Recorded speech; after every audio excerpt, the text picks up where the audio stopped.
It's meme time again. Hey there, I'm Mr. Terry, my high school history teacher. Welcome back to another History Teacher Reacts video. All right, we're going to check out another collection of history memes by our buddy Drew Durnil, and he titled this collection, The Great War versus World War II. Sometimes it catches people off guard. I like studying World War I more than World War II, but we all know World War II is like the gateway into people studying more history, especially military history. So I'm excited to see what we got. All right, the original collection is down below. Make sure you're supporting Drew's video over there. Let's get started. All right, are you more of a World War I or World War II person at the moment?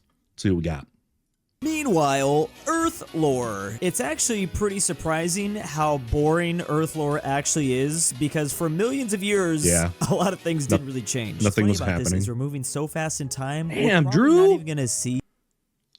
Dude, Drew is getting swole.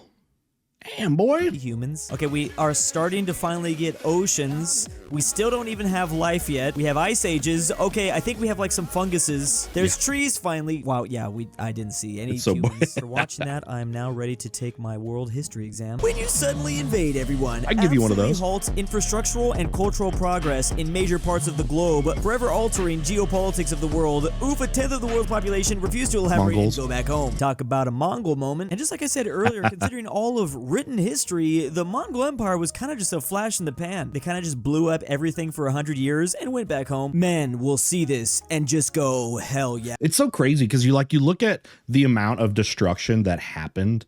Like Genghis Khan's conquests and ones inspired by him led to the death of like 40 million people. It's like what was it, like 10% of the world's population or something crazy like that in a fairly short period of time. It's nuts. Yeah. Moose cavalry are military units of cavalrymen mounted on moose. Some sources stated Sweden tried to use mooses to replace horses. Moosin? I don't know what else to say, but hell yeah. Do you know how much bigger and taller mooses are compared to horses? Imagine like a Canadian Mongol Empire, but they're riding these things. You know. Hey, I can't domesticate them. Sorry. Too flighty of creatures. Them, a deer and stuff like that. Hey, but we all know JFK. Teddy Roosevelt rode a moose, right? That picture was actually doctored, but I still like to say he rode a moose.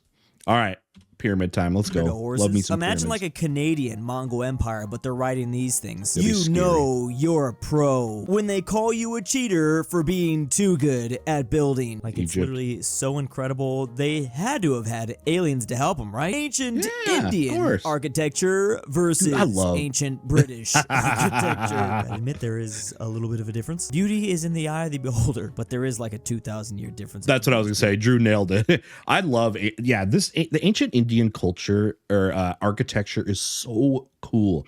I love it's so decorative. It's so ornate. I love the little kind of dome and rounded features of it. And then when they even were doing like the stupas that Ashoka built, you know, the Buddhist emperor. Like I love that stuff. And then you look like Southeast Asia, and you still have some of the Hindu inspired architecture somewhere like at like, well, you get them in Cambodia, but yeah, they're amazing. But yeah, the Stonehenge, Stone Circle. Anyways, Khmer Empire, very Most cool. advanced ancient building in England. Lovely stones. Yeah. Isn't it, bruv? Me put big rock Angkor on Wat, other big so cool, rock though. versus least Love Angkor advanced Wat. ancient building in Italy. Air. Thank you for building such an elaborate burial place for me and my family. The inside gets lit every winter solstice by the rising sun. Okay, the Druids, that is baby. pretty epic. Yeah, but where's all this Stonehenge slander coming from? I don't understand how a single crop disease could affect population. Meanwhile, the average Irish cuisine in the 1840s. Let's see, we got potatoes, potatoes, potatoes, potatoes, potatoes, and potatoes. Looks scrumptious. POV. On the eve of the Irish potato famine, wasn't it like I thought I heard like the amount of potatoes a day the Irish ate being like 10 pounds or something like that. You know, anytime you have an economy with a food source like that is so dependent on one thing is bad news, because again, one thing goes wrong, like blight affecting the growth of potatoes, you get starvation of millions. also like on even the French Revolution, those bread riots, the French diet was so dependent on bread too that when there was famine, affecting the production of the ingredients for bread, that led to starvation too. And then you get French Revolution as a part of it.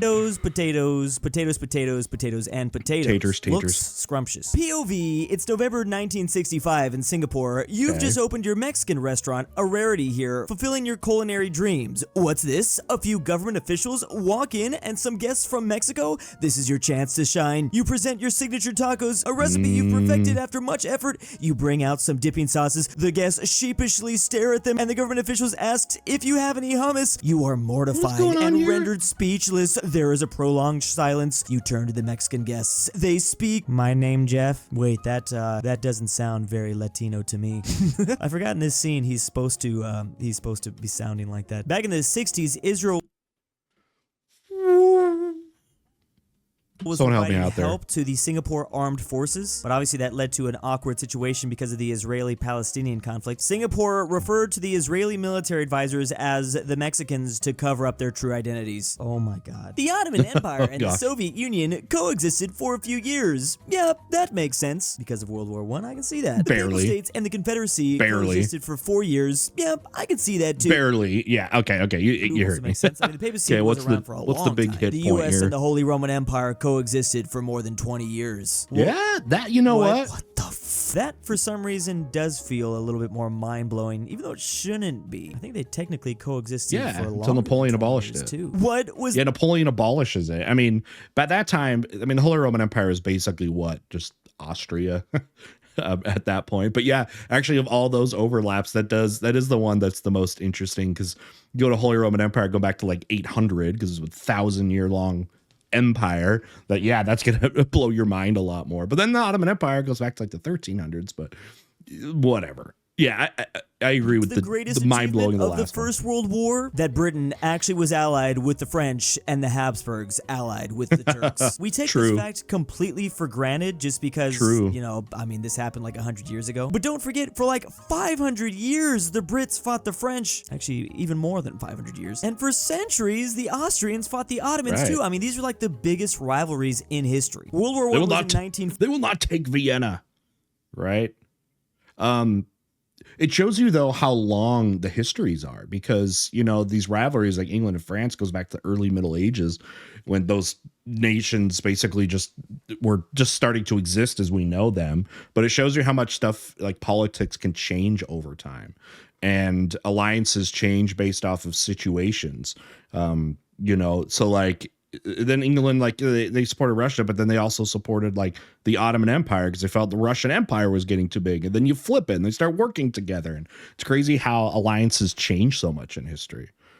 14. If you went back in time and showed someone in 1814 that the British and French would be allies and the Austrians and Ottomans would be allies, I think their head would explode. Explaining the causes of World War I, you kind of need to get into... No, it's not that hard, okay, guys? It's not that hard, all right? We're going to use the educational acronym, MAIN, M-A-I-N. 4 long-term causes: militarism, alliances, imperialism, nationalism.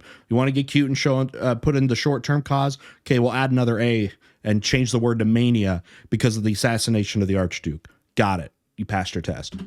Quantum physics territory. Meanwhile, explaining the causes of World War II. It's so easy. Mustache man. Yeah, bad. For real. It was a bit more black and white then, but that's what's fun about World War I. Yeah. It's really great. People who say... Yeah, it's seriously, like, okay, fun. I don't know if it's like fun is the word, because it's horrible war, but like, it's more intriguing. There's more discussion. There's more dialogue. There's more interpretation. World War II is famous because it's got very powerful figures and memorable characters, and of course an incredible amount of destruction, but it's also very easy to study when you think about it in terms of causes and effects and stuff like that. World War I is amazing because it's like that way, because it's like it did start for very good, clear reasons, and it fixed no problems, right? It's solved nothing. It didn't do anything, right? Except pause a longer conflict. People who say Germany could have won World War II showing their proof. Oh gosh.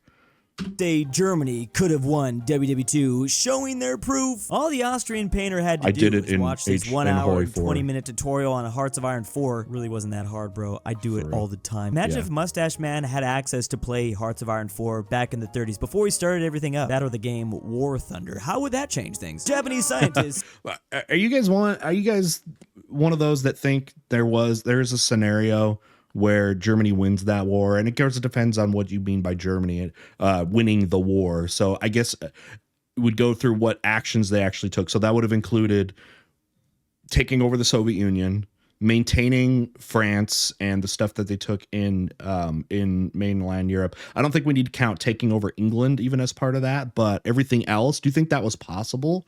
I think from the logistical, the problems, I don't think so. But I don't know. Do you have any arguments that aren't just I did it in Hoi 4? All right. Japanese scientists in World War II finding out if you infect a 3-year-old Chinese kid with the bubonic plague, they'll die. Dude, the weird, crazy, gross experiments in World War II, you just find out more and more. It's like, what were they thinking?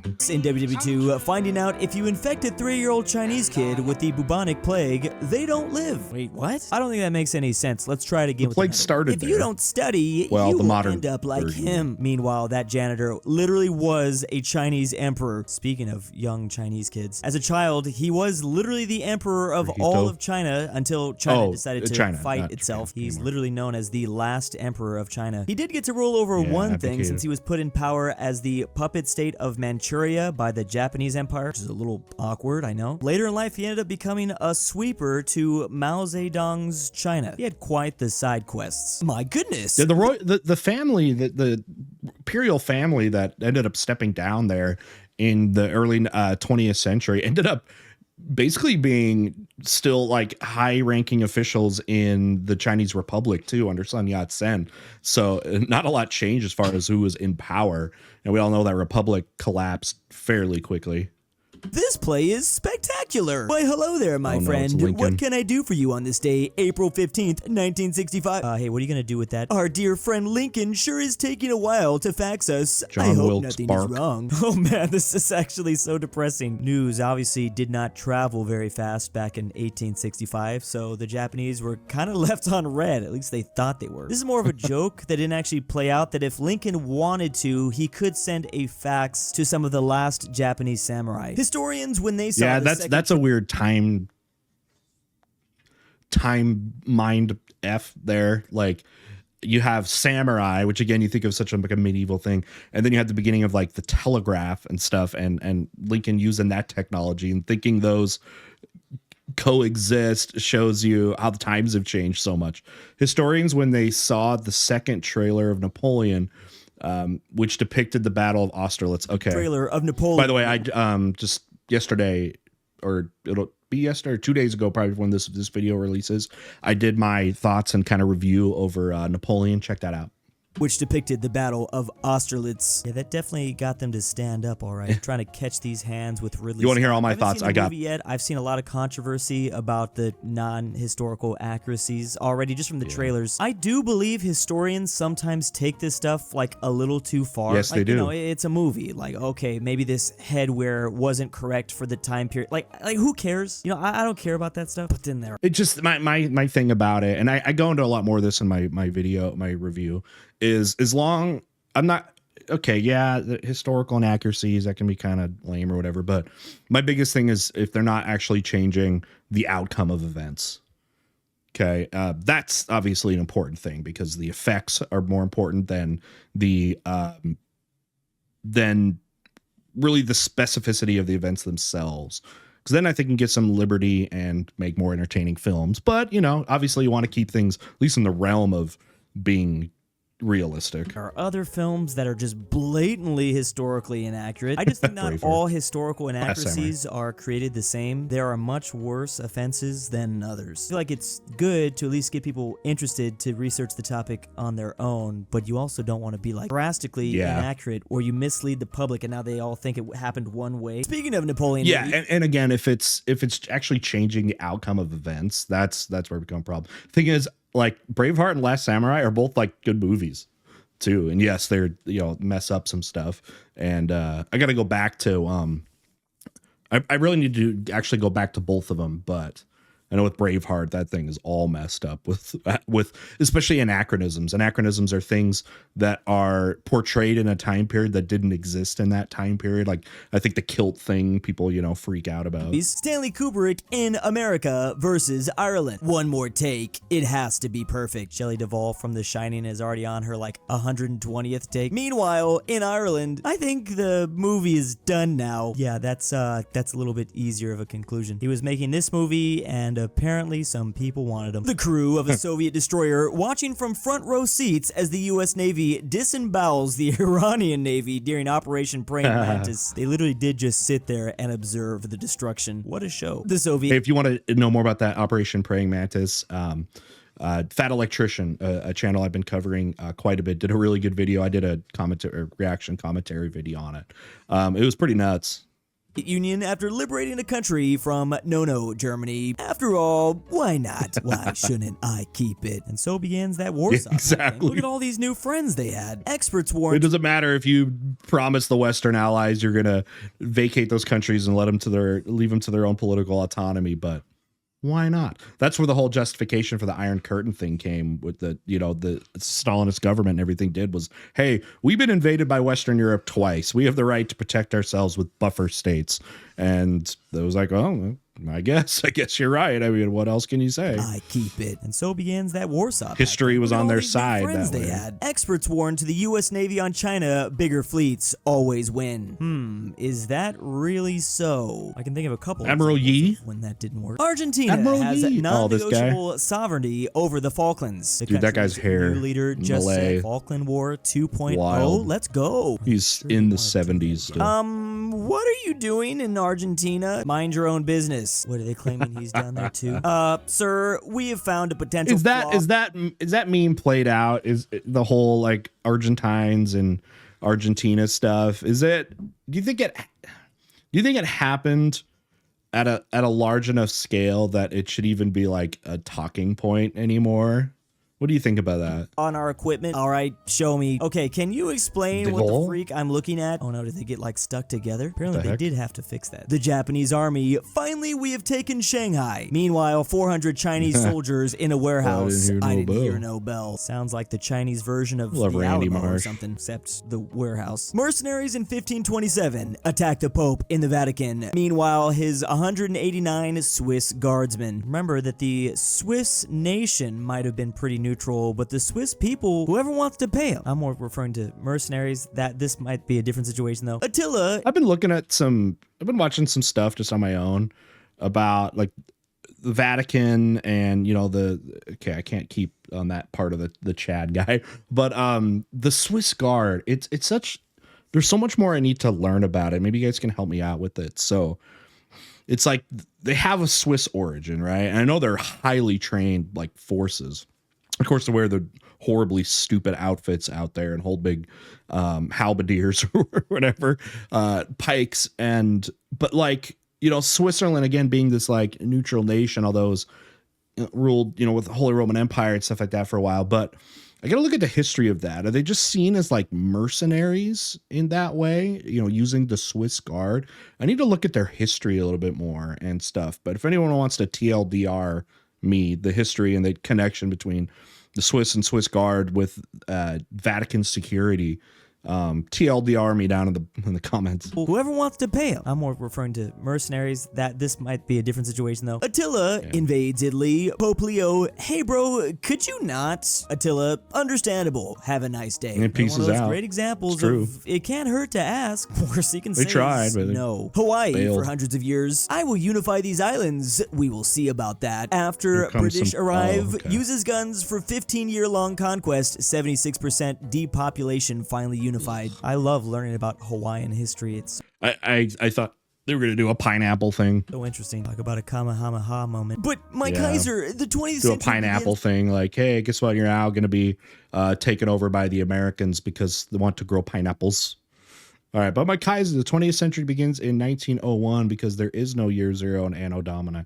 Oh gosh, I hate thinking. That breaks my brain when I always think about that In 1901, because there's no year zero, I decree that tomorrow, January 1st of 1900, is the start of the 20th century. Let's just go with do that too. Polish soldiers in Haiti, after finding out they were actually here to put down a slave revolt. I know that Poland was not very happy with France, and that is why they changed sides. Also, why apparently the Polish are honorary Haitians. Frick off! In that context, you can think about it in the context of Haitian Revolution and the age of Napoleonic Wars, and then it makes a little bit more sense when you're talking about Poland and something like Haiti as France's most profitable colony. You're not welcome here. Okay. Proceeds to start a new colony where everyone is welcome, spends his life learning Native American languages and their culture. Yo, that actually sounds pretty fun. Just went out here and started his own thing, I guess. This is the life of Roger Williams. Soviet double agents Harold and John here in the M16 Section 5 Counterintelligence Section, being tasked with finding Soviet double agents like themselves. Wanted KGB spies. Oh wait, that's me. It's like the end of a movie, some sort of a twist. Person that's supposed to find the double agents is the double agent. Quite possible. Was the leader of the KGB in the Chernobyl series when he was talking to the scientists, and they're figuring out that they've been watched, and then the KGB leader's like, hey, look at those guys down the hall, they're watching me. He's like, here, Soviet Union, we have a circle of accountability, everybody is watching each other. Possibly the biggest difference between Western philosophy and Eastern, never trust a friend who is silent, versus never trust a friend who speaks. What? What does that mean? Trust no one, not even yourself. Exactly. Meanwhile, the Vietnam ghost tapes, we sure got a lot of Americans. Are you guys down with Eastern philosophy more or Western philosophy? What do you think? Not even yourself. Meanwhile, the Vietnam ghost tapes, we sure got a lot of Americans today. Can you hear that strange sound? Ooh. Must be the souls of the dead. This was a psychological game the U.S. was playing with Vietnam during the Vietnam War, since the Vietnamese believed that if you didn't get a proper burial, your soul would wander. Japan was forced... Wait, was that... I've never heard of that. Was that a thing? Like trying to play ghost sounds? Is it because the Vietnamese more believing of like ghosts and stuff like that? I've never heard of that before. Let me know down below. Japan was forced into war when the U.S. illegally embargoed them of essential oil. That is why Pearl Harbor happened. To the war when the U.S. illegally embargoed them of essential oil. Why did the U.S. embargo them? I wonder why. Could this have anything to do with it? No, right? This tree. Well, it's more about, okay, U.S. has oil. I wonder why. Could this have... Yes, this is going to be part of that. I mean, the Philippines was territory of the United States at that time since the Spanish-American War, so there's a lot of economic investment. Plus, you had French Indochina. France was seen as an ally at that time, and rather than really helping the Vietnamese kind of blockade that, they block that, they ended up supporting the French to try to keep that down, but that didn't work. So yeah, a lot of economic interest there with the U.S. This was that age of kind of that one of the maybe the height or early period of, I guess you would still say it's still early period, but of American economic imperialism. Anything to do with it? No, right? This tree seems perfect for my research on the Little Ice Age period. I shall call you WPN-114. Very soon after, what have I done? Unfortunately, this person just happened to cut down the world's oldest tree, or the world's oldest non-colonial organism. It was cut down in the 60s, and it was possibly around 5,000 years old. Talk about it. Oof moment. Tank commanders, when their tanks get hit, the U.S. screaming expletives. Germany screaming, Hans, back up, back up. The UK, bloody hell, that was rough. Everybody all right? Meanwhile, Russia, oh, hello, Gunner Ivan. Happy to see you join me up here. Don't feel like talking? I get you, I get you. You know what? When I was a little boy, I wanted to be a cosmonaut when I grew up. Now, Ivan, look at the stars. Very pretty, no? And big thanks to the patrons. Drew, I'm your dad, back with the milk. All right, final thoughts? Pretty diverse collection there from Drew on this one with the history memes. Anyways, I hope you enjoyed checking those out with me and listening to my little comments, I guess, here and there. All right, you all. Thanks for coming. We'll see you next time. Bye.